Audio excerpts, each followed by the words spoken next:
नमस्ते, जय हिंद। ये है द आवारा मुसाफिर शो क्लिप्स।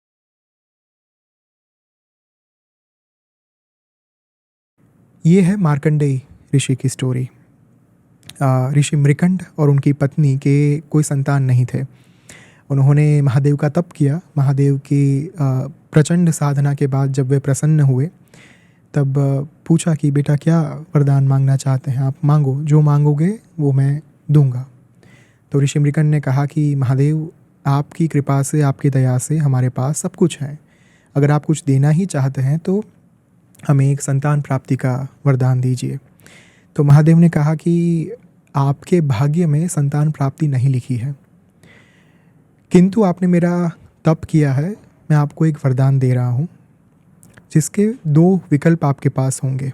पहला विकल्प है एक ऐसी संतान जो 100 सालों तक जिएगी, लेकिन उसमें प्रज्ञा नहीं होगी, मेधा नहीं होगी, यानी कि इंटेलेक्चुअलिटी। वो एकदम मूर्खों की भांति वो संतान जो है वो अपना जीवन बिताएगी।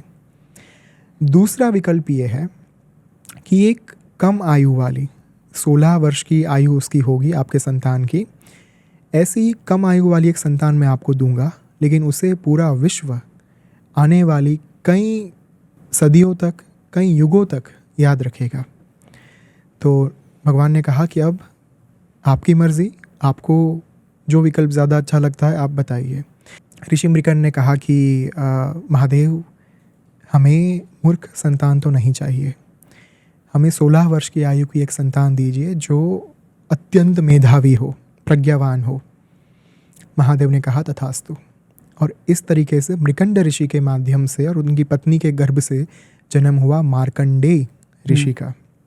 He was so knowledgeable, full of वैदिक विस्डम। जन्म लेने के साथ ही उनका एक अभ्यास जो है वो शुरू हो चुका था और इतने ज़्यादा बुद्धिशाली थे, बौद्धिक क्षमता उनकी थी। उन्होंने बहुत ही कम सालों के अंदर, कम वर्षों के अंदर तमाम वेदों का अभ्यास कर लिया था। अब जैसे जैसे उनकी उम्र बढ़ती जा रही थी, वैसे वैसे उनके पिता और माता के मुख पर चिंता की रेखाएं बढ़ती जा रही थी। 16 वर्ष की आयु तक पहुँचते पहुँचते ऋषि मार्कंडेय को ये प्रतीत हुआ कि मेरे माता पिता बहुत चिंतित हैं। एक दिन कारण भी पूछ लिया कि क्या कारण है आपकी चिंता का। माता पिता ने कहा कि देखो बेटा, आपकी उम्र बहुत छोटी है, आप कुछ ही समय के अंदर मृत्यु के अधीन हो जाओगे।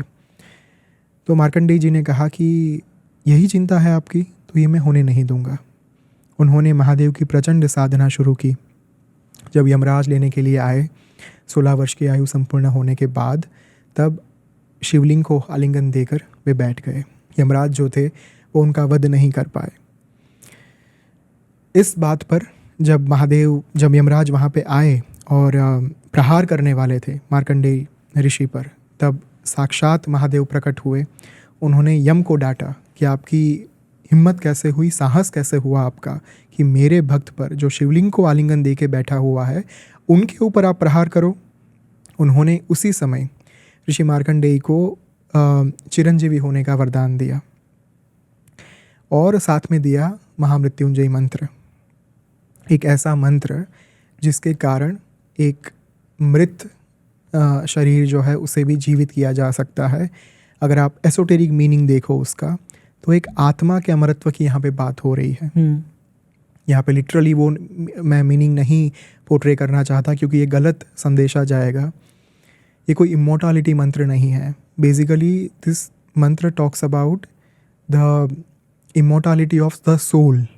आपकी आत्मा को जो एक उन्नति प्राप्त करानी है, जो उसे अमर बनाना है, उसकी ये मंत्र जो है वो बात करता है। लेकिन इस मंत्र के माध्यम से उनको चिरंजीवी बनाया गया। तो 8 चिरंजीवी हमें प्राप्त हैं। उसमें से एक स्वयं महर्षि मार्कंडेय हैं, जो आज की तारीख में भी हमारे बीच में विद्यमान है, विचरण कर रहे हैं, ये माना जाता है।